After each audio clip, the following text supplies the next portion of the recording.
जीते जी मर जाएं, उससे तो अच्छा है मर के जिंदा रहें। तो यही हुआ ना सर एंड में, मतलब उसकी जो लाइफ और उसकी स्ट्रगल है, उसके मरने के बाद फिर लोगों ने कहा कि अच्छा चमकीला भी कोई था। अस्सलाम वालेकुम, मुस्बत शो में बहुत बहुत खुश आमदीद। मैं हूं असद नज़ामी, मेरे साथ हैं अली आफ्ताब। शो को प्लीज लाइक और शेयर करें, चैनल को जरूर सब्सक्राइब कीजिएगा। सर कैसे हैं? था यकीन के आएंगी ये रातां कभी। सर वाह। वो सर जो आपने वादे किए हुए थे लोगों के साथ। सर लोग बड़ा तंग करते हैं, लेकिन सर प्यार है, ये प्यार की निशानी। सर किसी को आप तंग करें ना और करते रहें, ये प्यार है। ये अनॉय नहीं होना चाहिए आपको, और हम कभी नहीं होते। हमें कहा गया था कि जी फिल्म जो चमकीला है देखें, समझें और हमसे बात करें उसके बारे में। तो सर आ गए, रेडी टू गो हैं। वाह। तो सर मुझे ज़रा टाइम लग गया फिल्म देखने में, लेकिन मैंने फाइनली कल के दिन ख़त्म कर ली फिल्म, और मैंने साथ उसके मुझे जितने। इतने दिन हो गए हैं कि आप मुझे भूलनी शुरू हो सर गई है। मैं अब फ्रेश आया हूँ, वाह। सर ऐसे ही होना चाहिए। आपका पर्सपेक्टिव जरा जरा ओल्ड आएगा, मेरा बिल्कुल फ्रेश आएगा, वाह। तो वो बड़ा मजा आएगा। और दूसरा, लोगों को शायद अंदाजा नहीं है इस चीज का कि ये फिल्म देखते हुए मेहनतें होती हैं, नोट्स लिए जाते हैं, मेंटल नोट्स होते हैं, लिखते हैं हम कि जी क्या फिल्म के अंदर हमें बात है जो मैंने शो पे जाके करनी है, आपके लिए और किसी के लिए तो हम नहीं कर रही है। वाह। तो सर शुरू करते हैं। बिल्कुल। तो सर फिल्म तो बहुत मजेदार लगी मुझे। दिलजीत भाईजान जो हैं, आपको सलूट है सर। वो पहले तो आ चुके थे, वो आए तो वो हैं बड़ी देर से इंडस्ट्री के अंदर, जो म्यूजिक की हो जाए और फिल्म में भी एक हद तक वो पहुंच गए थे। लेकिन अब जो उन्होंने कर दिया ना, ये उनका वो है कि भाई अब मुझे बताओ अब अगला फिल्म कहाँ से आ रही है, कौन सी करानी। अब उनके पास ना वो वाली राइट आ गया है कि नो वाला राइट आ गया, यार ये मजा नहीं आया स्क्रिप्ट का, पहले नहीं था। अब उनके पास ये राइट है इस फिल्म के बाद कि जी मैंने नहीं करनी है फिल्म, मैं ये वाली करूंगा, जो इस फिल्म की भी इक्कासी करता है थोड़ी सी, जो जिस तरह की फिल्म का मोड है। So what a performance. Parineeti Chopra again brilliant actress. बाकी तमाम कास्ट जो है वो बहुत अच्छी है। वो जो इतने नामवर, मतलब इतने फेशियल रिकग्निशन वाले एक्टर्स नहीं थे इसके अंदर, सिवाय जो एसपी साहब थे या डीएसपी साहब थे, जिन्होंने बैठ के पूरी कहानी सुनी उसके दोस्तों से, वो भी एक मशहूर एक्टर हैं। और बाकी, लेकिन सर जरूरत ही नहीं थी इस फिल्म को, एक इतनी जबरदस्त स्टोरी, स्ट्रगल की, म्यूजिक की, सेक्टेरियनिज्म की, आपकी वल्गैरिटी की, कंटेंट की, मतलब इतना कुछ भर दिया उन्होंने इस फिल्म के अंदर। और आप समझिए ये सारा कुछ एक ऐसे कलाकार के बारे में है जो कि था, और शॉर्ट लिव्ड करियर, बट उस करियर के अंदर वो बंदा ऐसी निशानी छोड़ गया कि बहुत मजा आया। और खास तौर पे सर आपको, मुझे पंजाबी फिल्में जो हैं वो मजेदार इसलिए लगती हैं क्योंकि उसके अंदर, अब पहले ये तो होता था कि पंजाबी अगर कोई फिल्म होती थी तो उसके अंदर फिर भी हिंदी एलिमेंट रखते थे वो, ताकि ऑडियंस के लिए डाइजेस्टेबल हो। अब इसके अंदर पंजाबी पंजाबी भी बहुत चली है, तो उस लिहाज से मुझे तो बहुत मजा आया सर। Very good film. बिल्कुल बहुत मजा आया। अब वो फिर वही बात है कि हम उस तरह से क्रोनोलॉजिकल ऑर्डर में तो नहीं चल सकेंगे, जो बात जहां से याद आएगी। हाँ। अभी जिस तरह आपने दिलजीत दोसांझ से शुरू किया है, हम्म। मुझे तो दिलजीत की गुड न्यूज भी बहुत पसंद है। सर। बहुत अच्छी फिल्म है। अच्छा, दूसरा आपने वो जो एक्टर्स का जिक्र किया ना, सो मेरा ये ख्याल है, वैसे कहना तो नहीं चाहिए लेकिन बार बार मुझे ये लगता है, ऐसे तमाम लोग जिनके थोड़े से ज़रा लंबे रोल थे, जिसमें वो पुलिस वाला भी शामिल है, जी। वो बहुत अच्छे थे। जिनके रोल बहुत छोटे थे ना, वो बुरे थे। मतलब वो एक्टर बुरे थे। मसलन वो जो लड़के जो कहानी सुना रहे हैं, वो कोई इतने अच्छे एक्टर नहीं थे। वो जो लड़की के माँ बाप हैं, वो कोई बहुत कन्विंसिंग एक्टर नहीं नहीं। थे। ये मुझे महसूस हुआ। एक जो बहुत अच्छी चीज़ है वो ये है कि इम्तियाज़ अली का डक्का खुल गया। हाँ जी। सो इम्तियाज़ अली जैसे लोग जो है ना, वो मतलब अनफॉर्चुनेट, वैसे तो खैर फिर भी बात है। सो किसी बंदे ने जिंदगी में दो तीन अगर अच्छे काम कर लिए हो, मैं कहता हूँ एक भी कर लिया हो तो वो बहुत होता है। लेकिन ये पाकिस्तान इंडिया में ना, और अमेरिका में तो मतलब वेस्ट में तो इस तरह की रुझान है, और हमने अक्सर देखा है, मतलब वहाँ पे आर्टिस्ट होते हैं सारी ज़िंदगी में एक एल्बम की होती है, फिल्म वाले होते हैं सारी ज़िंदगी में एक फिल्म की होती है टाइप, तो उधर ये बड़ी नॉर्मल चीज़ है। पाकिस्तान इंडिया में पता नहीं क्यों ये समझा जाता है कि जी बहुत ज़्यादा आपने काम करना है और अच्छा करना है हर और दफा। अच्छा करना है। सो इम्तियाज़ अली जैसे लोगों का प्रॉब्लम क्या होता है, अब एक जो है ना, जो डायरेक्टर है, उसके पास कहीं से भी अच्छा स्क्रिप्ट आ गया है तो उसने बना देना। इम्तियाज अली का हैंडीकैप ये है कि वो राइटर डायरेक्टर है, सो वो शायद कंसीव नहीं कर सकता किसी का लिखा हुआ स्क्रिप्ट।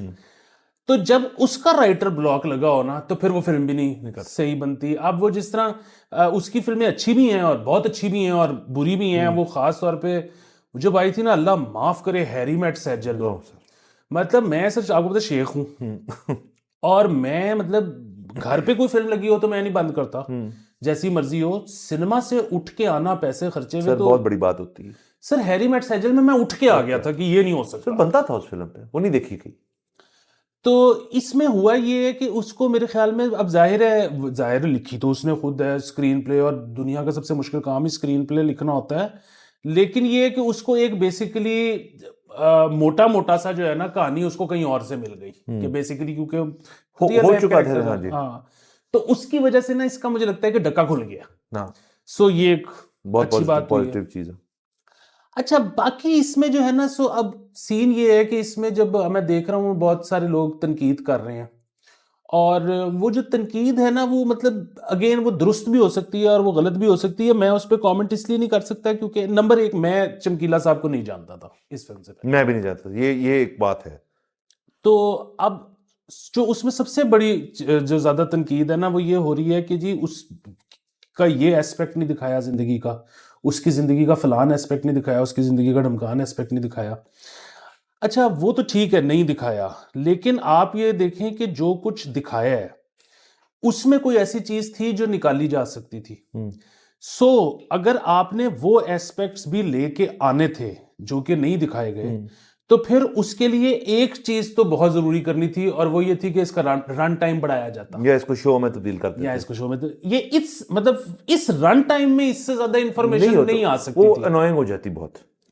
सो ये तो मेरा बड़ा पुराना ये कहना है कि अब जो है फिल्म जो है वो इसीलिए जो है ना वो कोई बहुत अच्छा मीडियम नहीं रह गया कि वो आपको अगर कोई अच्छी फिल्म, मैं तो फिल्म लगाते हुए घबराता हूँ।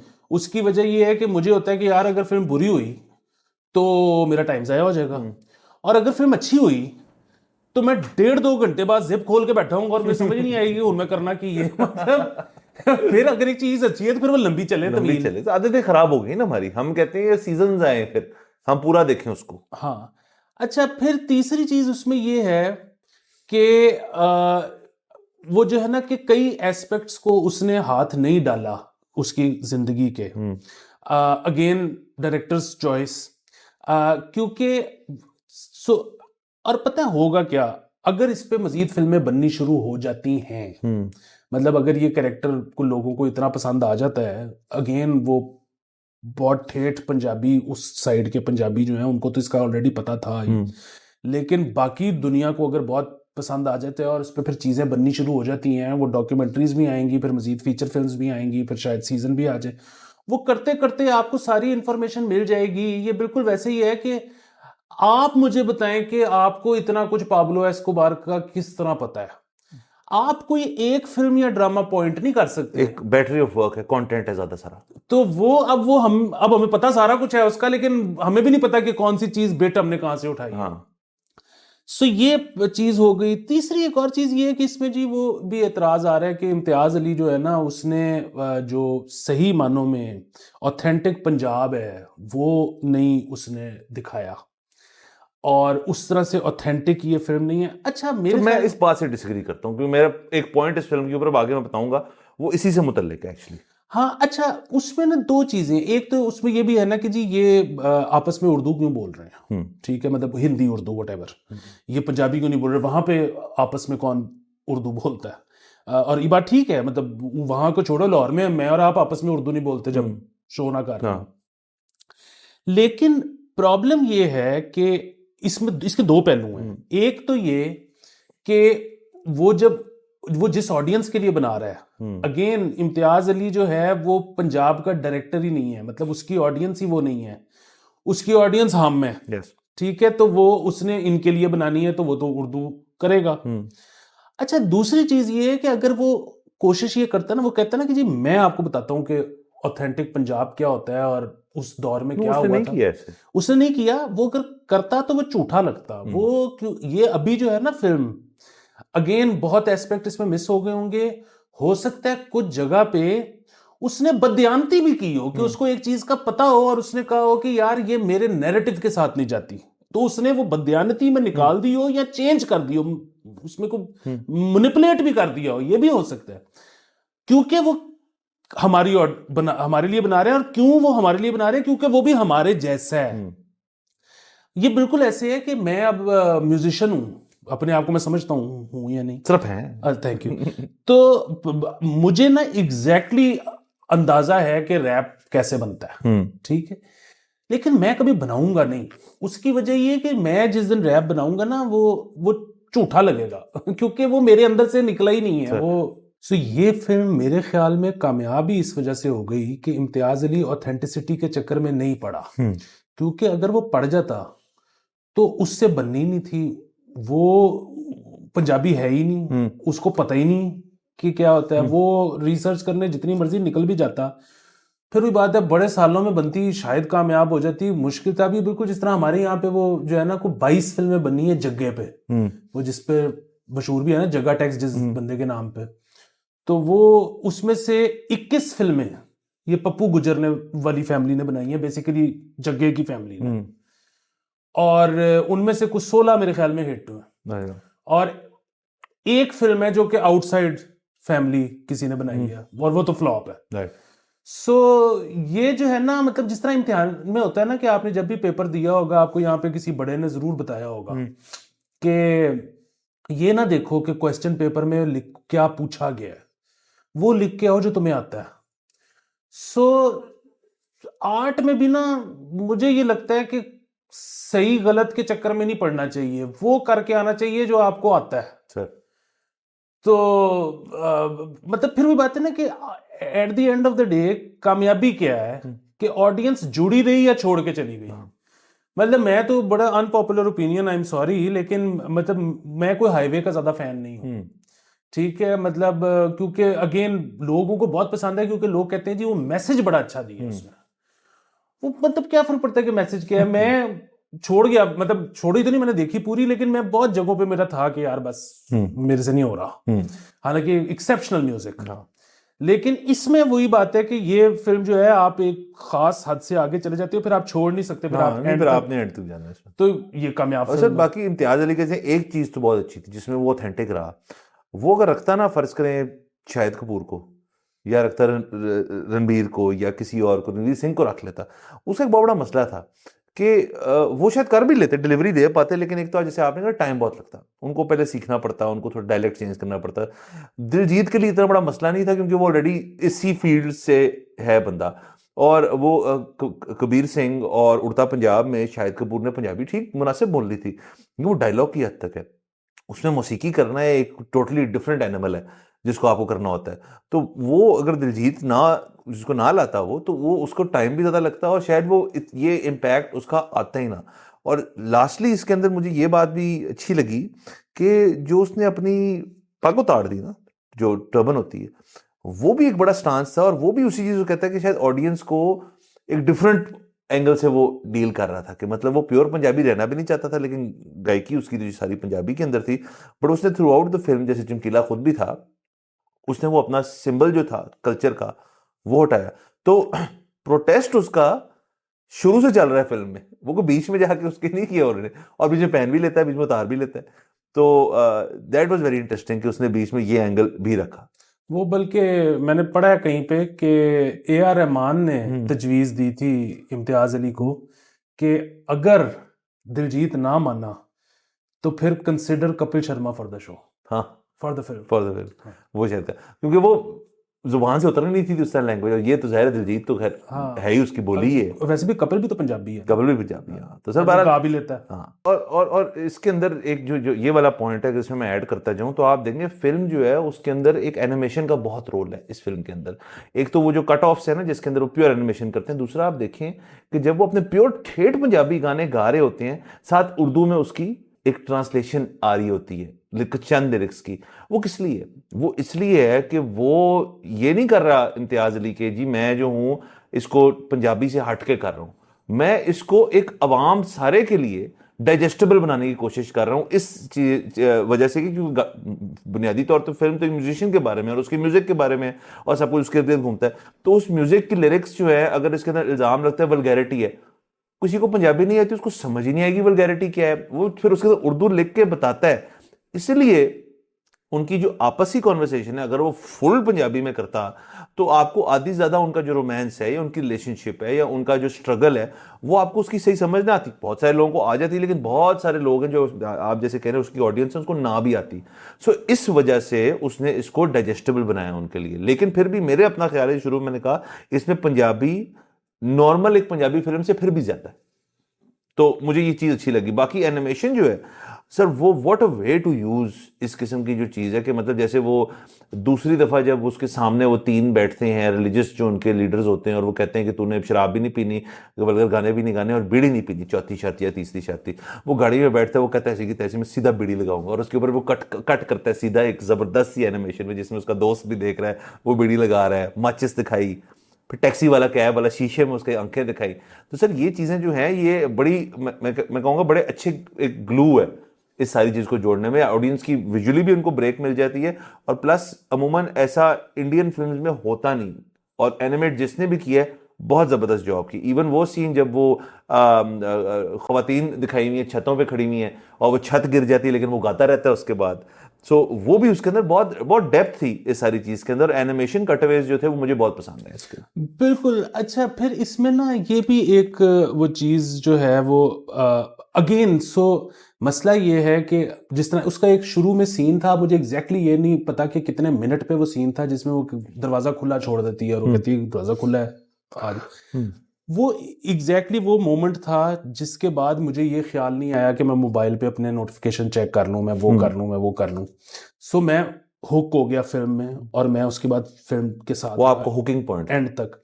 अच्छा, ज़रूरी नहीं, वो ये नहीं है कि वो सीन पर्टिकुलरली इतना बड़ा था, हो सकता है हो कि मैं उस सीन की वजह से मैं फंस गया। मसला ये है कि वो कहानी शुरू हुई, अब मैं कहानी के साथ हूँ लेकिन मैं डिस्ट्रैक्टेड भी हूँ, करते करते वो उस जगह तक जब पहुंची तो फिर मैंने कहा जी अच्छा अब मैं इन्वॉल्व हूँ पूरा, अब मैं सारा कुछ चल रहा हूँ। सो इसीलिए वो जो पूरा अब जो फिल्म मेकिंग जो है ना उसमें अब बकायदा अगेन एल्गोरिदम्स आ गए हुए हैं।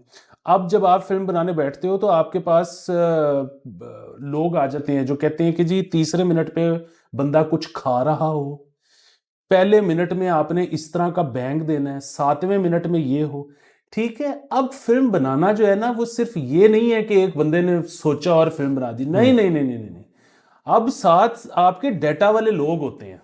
सो अगेन वो जैसे जो आपको ऑथेंटिक लगता है ना वो वैसी ऑथेंटिक चीज नहीं बन सकती अब, क्योंकि अब फिल्म बिजनेस जो है ना उसने ये कि कहां पे बंदा आप अपने पकड़ लेना है। ऑडियंस शिफ्ट हो गई है ना, और आपने वो जब अब बंदे को पकड़ के रखने वाले गेम है, क्योंकि अब डिस्ट्रैक्शंस इतनी हैं।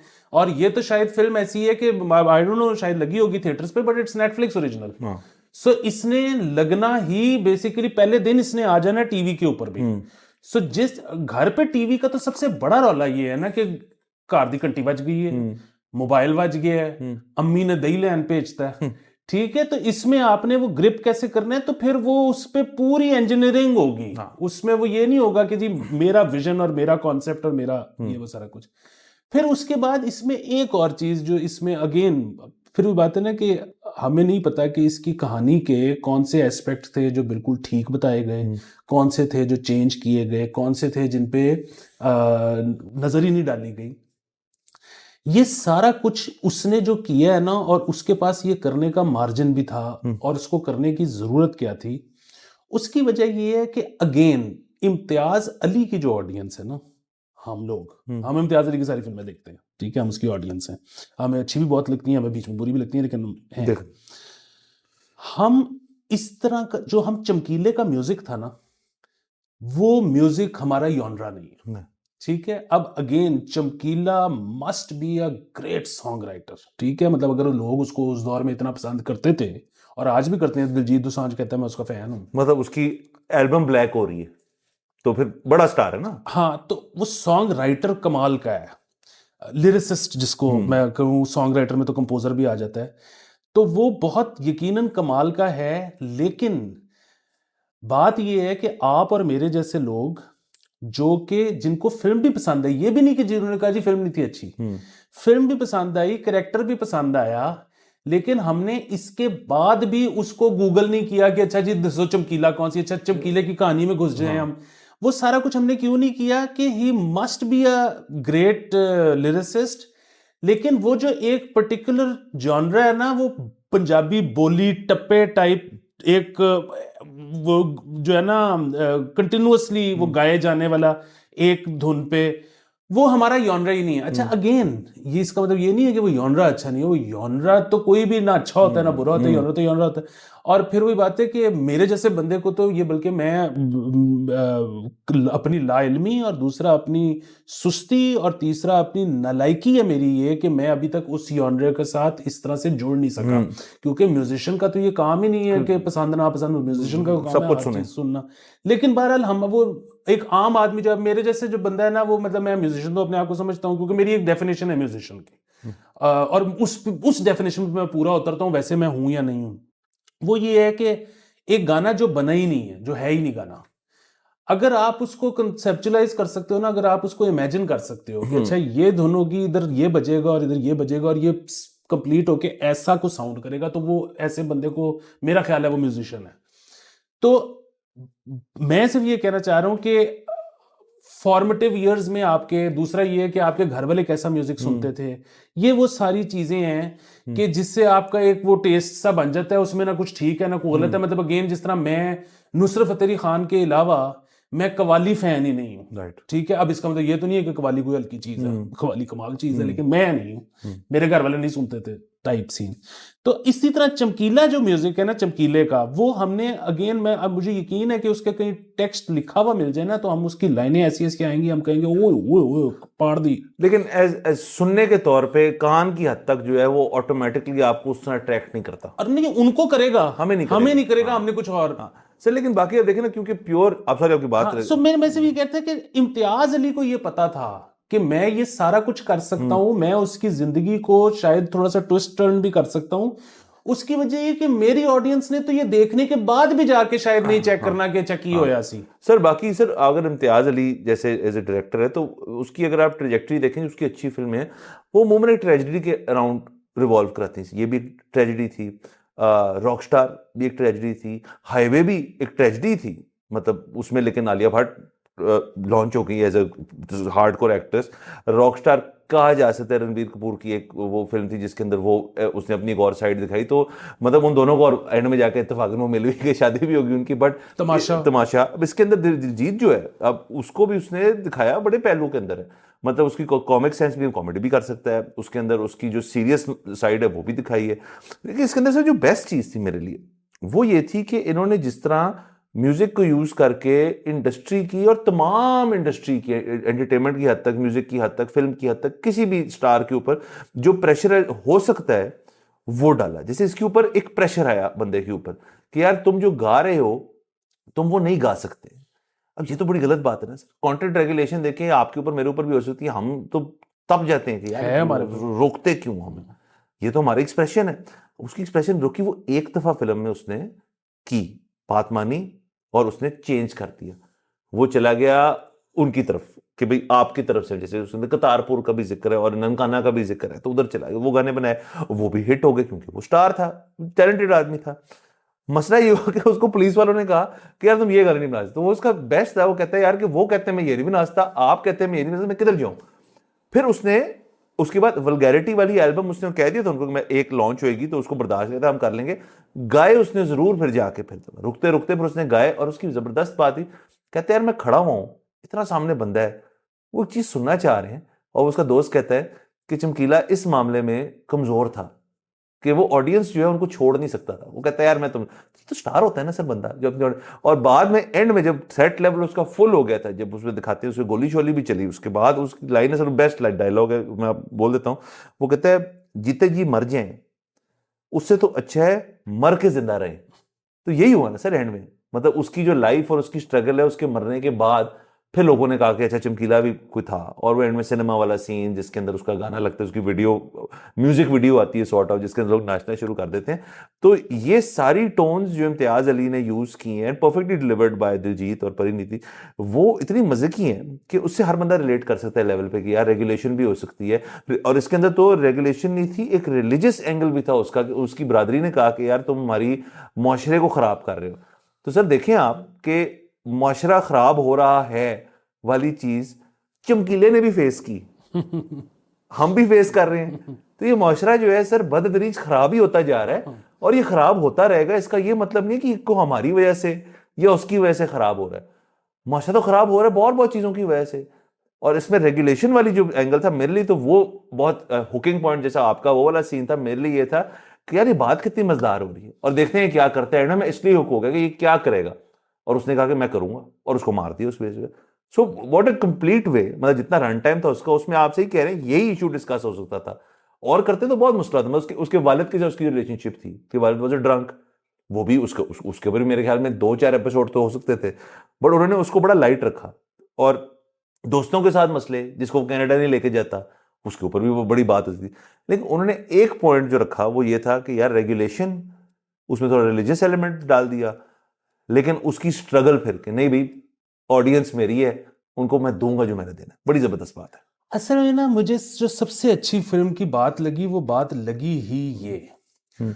सो वो जो है ना उसमें मतलब अगेन कुछ लोगों को लगता है कि उसको विंडिकेट किया गया है फिल्म में।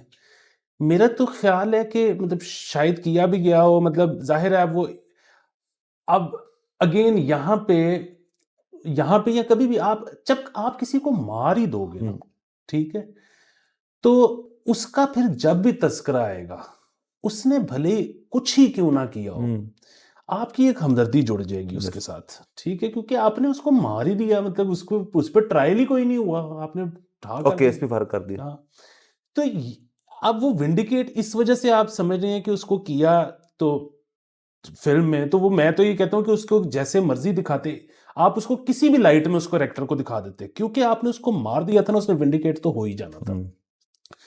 अच्छा, जहां तक अदरवाइज बात है ना, मुझे लगता है कि उसको ना बहुत ज्यादा अच्छा दिखाने की कोशिश नहीं की गई, और यही जो है वो उसकी कामयाबी थी, मुझे लगता है इम्तियाज अली की। मसलन उसको परिणीति चोपड़ा से 2 रुपए की भी मोहब्बत नहीं थी। उसका सीधा सा था कि मुझे चाहिए लड़की साथ गाने वाली, ठीक है, बाकी भाग जाती हैं, ये कहती है शादी कर लो तो मैं टिक जाऊंगी, वो झूठ भी बोल देता है। बाद में भी मुझे बताएं, पूरी फिल्म में उसने अपनी बीवी से कहाँ अफेक्शन शो किया? एक जगह नहीं, 1 रुपए की अफेक्शन नहीं शो की, उसको थी ही नहीं। अच्छा, दूसरे इसी तरह ये जो अश्लील गाने थे, जो वल्गर सॉन्ग्स थे, अच्छा फिर वही बात है, वो उसने धार्मिक भी बना दिए, पब्लिक को उसने वो, अच्छा वो धार्मिक भी रिकॉर्ड सेल हुई थी, इसका मतलब गाने वो अच्छे बना लेता था। उसको बेसिकली स्किल आता था गाना बनाने का, तो उसको आप कहते हैं मिली नगम में बना दो, वो बना देता, उसको कहते कुछ भी कहते हो, उसने ठोक देना था। अच्छा, लेकिन अगेन वो जो है ना, वो जो उसका बेसिकली नशा कुछ और है, उसका नशा पैसे कमाना भी, मतलब पैसे तो जाहिर है एक सक्सेस की बाय प्रोडक्ट है ना पैसे, लेकिन वो जब एक एंड में जब मसला होता है तो वो पूरी तिजोरी खाली कर देते कि यार ये उसको ये दे दो, उसको ये दे दो, पैसों का मसला नहीं है, ये काम चालू रखो।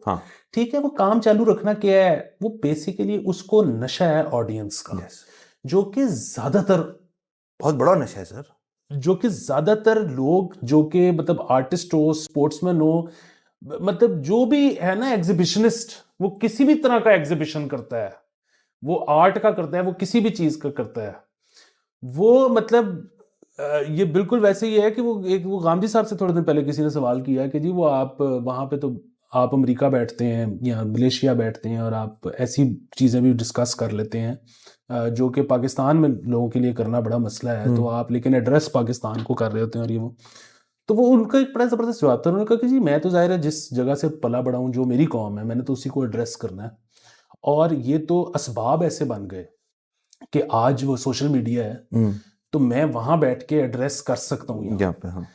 अगर असबाब ये ना बनते तो मैं मर जाता, वो जगह ना छोड़ता, क्योंकि मैंने तो एड्रेस करना है। ठीक है, ये जो एक आपके अंदर, जब आप वो ऑरेटर हो या कुछ भी आप ऐसे हो जिसमें आपका पब्लिक के साथ वो जो है ना, वो आप, वो एक अलग नशा, वो ना ठीक कर रहा था ना वो गलत कर रहा था, वो उसको बस ऑडियंस चाहिए थी सर। बिल्कुल, और देखिए ना उसके अंदर उस चीज को वो फिर ओनरशिप लेते हैं ना अपनी ऑडियंस की, कि यार मेरी ऑडियंसशिप जो अब मैं कर रहा हूँ वो नहीं है, मेरी ऑडियंस वो है, और वो टूर रहा उसके साथ, उसके पीछे उसको मार दिया। लेकिन सर मुझे ये बताएं, अब इसमें म्यूजिकल हद तक आ जाते हैं जरा, क्योंकि आप जरा ज्यादा इस पर रोशनी डाल सकते हैं। तीन चीजें, एक तो वल्गर सॉन्ग्स पाकिस्तान में भी होते होंगे, बनते होंगे, उनके ऊपर भी ऐसे मसले आते होंगे। दूसरा Punjabi music as a whole, again हमारे मुल्क में कितना को है, मतलब मुझे तो सुनने को नहीं मिलता उस तरह से, हैं गाने बट नॉट आपका। अब जैसे रैप आपने जिक्र किया पहले कि आप कर सकते हैं बट आप नहीं करते, बट कुछ लोग जो हैं वो रैप ही करते हैं, जो हमारे अब अप एंड कमिंग कुछ स्टार्स हैं वो रैप को यूज़ करते हैं और पंजाबी रैप ही करते हैं वो ज़्यादा, शायद वो ज़ुबान से उतरती ज़्यादा मज़े की है कि लोगों को मज़ा आता है उसके ऊपर।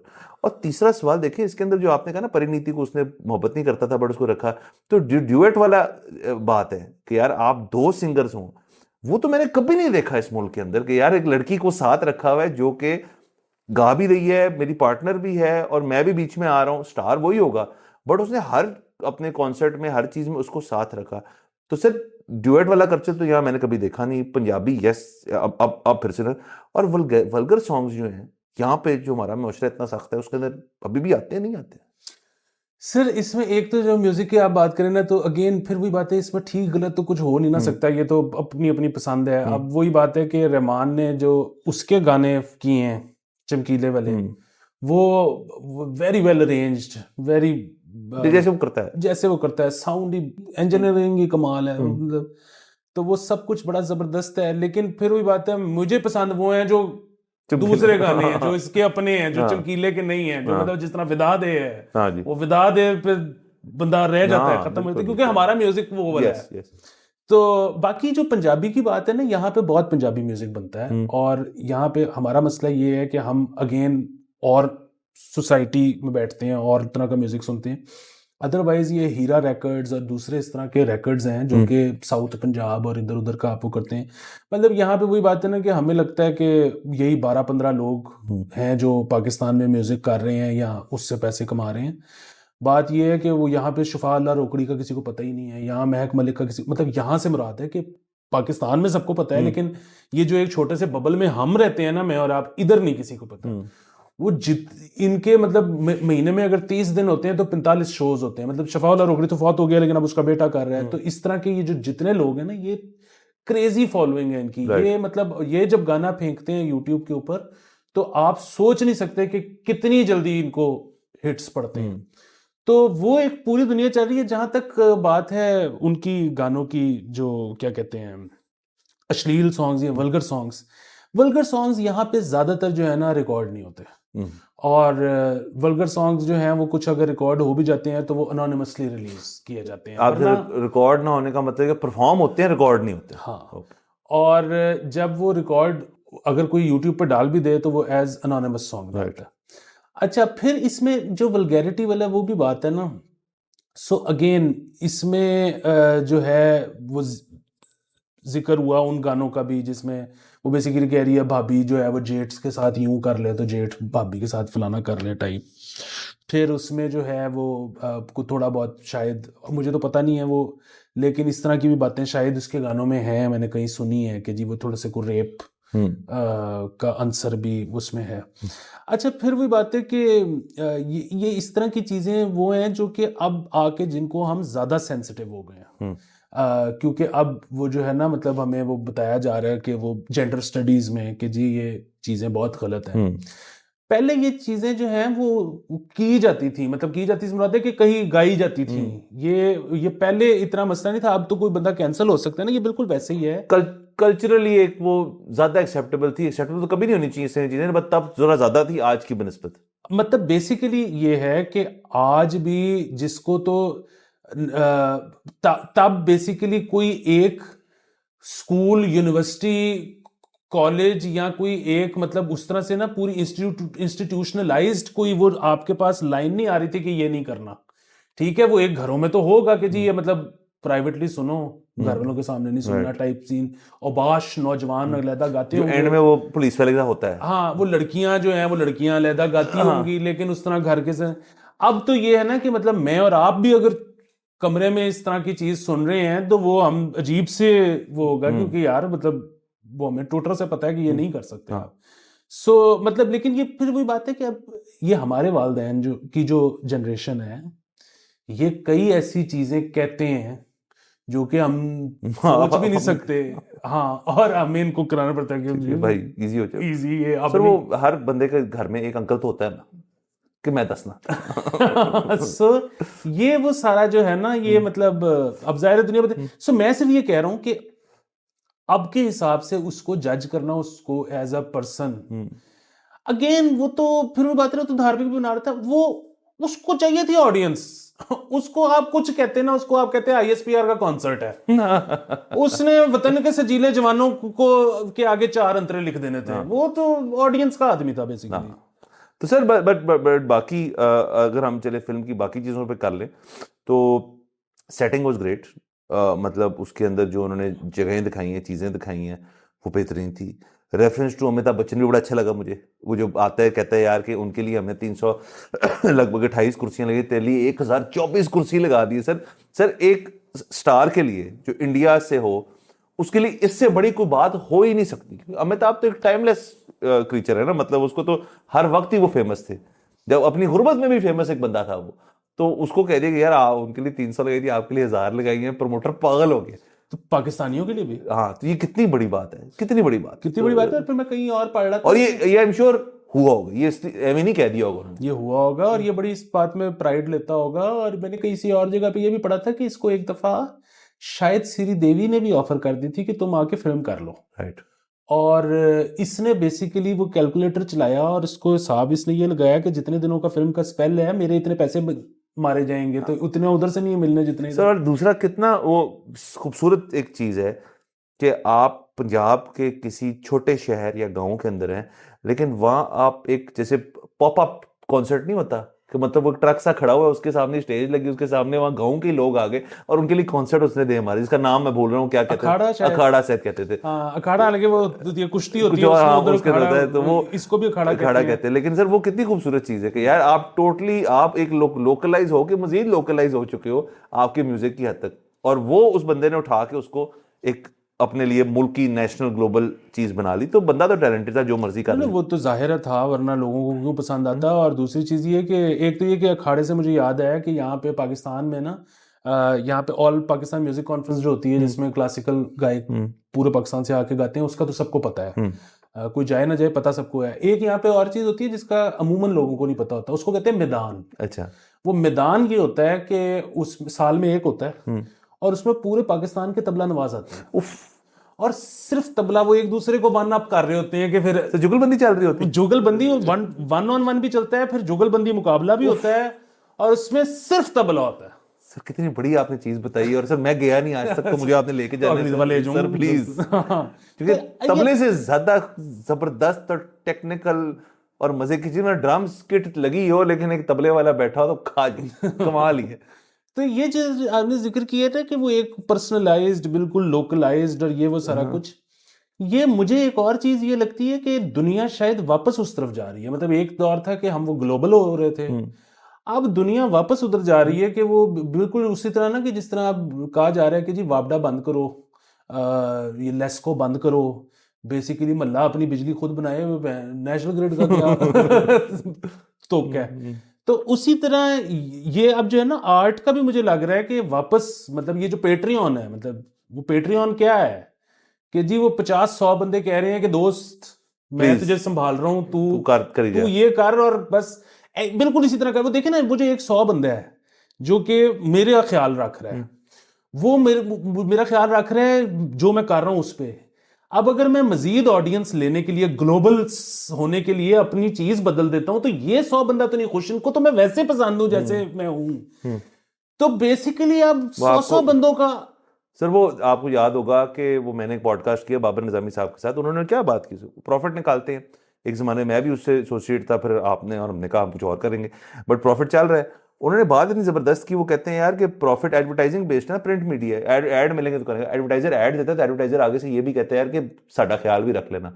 अब प्रॉफिट जो है वो एक सब्सक्रिप्शन मॉडल के ऊपर इतना कुछ कमा पा रहा है कि वो कह रहा है यार कि एडवर्टाइजर के बारे में लिख भी दूं, चला भी जाए तो मैं बंद नहीं होऊंगा। बहुत बड़ी बात। तो ये सोचे ना, हम अपनी प्रिंट इंडस्ट्री में कह रहे हैं, तो प्रिंट इंडस्ट्री को मैं ये फिर भी लोगों को कहता हूं कि अगर आप कह रहे हैं ना कि यार एक तासुर सा बन गया यार वो डाइंग इंडस्ट्री, नहीं हुआ। ये है कि प्रिंट क्या थी, ब्रॉडकास्टिंग। नेशनल टेलीविजन क्या है, ब्रॉडकास्टिंग। अब दौर आ रहा है नैरो कास्टिंग का, लोग जा रहे हैं उस नीश में जा रहे हैं। ये भी उस चीज की अक्कासी करता है। हम जो करने की कोशिश कर रहे हैं वो भी एक हद तक कर रहे हैं कि मतलब हमारा शो जो है वो बहुत सारे हमारे जो ऑडियंस उनके बड़ा डाइजेस्टेबल है, दे लव इट, जिन्होंने कहा हमें चमकीला का रिव्यू कर, बहुत सारे ऐसे लोग जो कहते हैं कि यार कि यार नहीं देखना, so which is fine, which is great, आप ना देखें, लेकिन एक आपकी बेस लेवल ऑडियंस है जो देखना चाहती है, तो वो ग्रो होती रहे तो आप भी ग्रो होते रहेंगे, वो स्टैग्नेट हो जाए तो उनको कहेंगे पैसे दो करो हमें। तो ये सर सारा कुछ है, और आई थिंक हमने काफी ज्यादा चमकीला को डिस्कस कर लिया। अगर आपको पॉइंट रह गया तो हम उसको फिर धरा लगाएं, खत्म करें। हाँ, अगेन कोई ऐसी फिल्म नहीं है कि जिसको आप बार बार देखो। हाँ नहीं, वो नहीं है सर। मतलब वो जिस तरह आपने आज आते साथ ही जिक्र छेड़ दिया सत्या का, सर सत्या नहीं है ये, नहीं, लेकिन एक दफा देखने के लिए बेहतरीन फिल्म। बहुत जरूरी है सर, एक दफा देखने के लिए बेहतरीन फिल्म है। और फिल्मों का मेरे ख्याल में आगे यही होता जाएगा कि आपकी जो नेटफ्लिक्स के लिए आई है ना फिल्म, उसके अंदर वो क्वालिटी हो ही नहीं सकती कि आप बार बार को यार बार बार देखनी है, बार बार करना है। वो टेंट पोल बड़ी पिक्चर जो होती है ना, उनका होता है कि आप बार बार देख सकते हैं। लेकिन सत्या जिसे आप हमसे छेड़ दिया आपने हमसे, तो सत्या सर क्या, मतलब मुझे लगा मैं पहली दफा देख रहा हूँ, हालांकि मैंने कुछ 10 दफा देखी होगी, लेकिन मुझे लगा ऐसे कि यार मैं सत्या पहली दफा देख रहा हूँ। तो सर बहरहाल चमकीला वेरी गुड, मतलब मुस्बत की रेटिंग 5/5। सर रेटिंग में चेंज करता रहता हूँ, तो 5/5 है सर इस मेरा ये है कि मतलब 4.5 कर लें। हाँ सर, 5 नंबर तो हर एग्जामिनर काटता है, चले काट लेते हैं। सर बहरहाल सर इजाजत लेते हैं। Thank you so much for watching, अगले एपिसोड फिर मुलाकात होगी। खुदा हाफिज।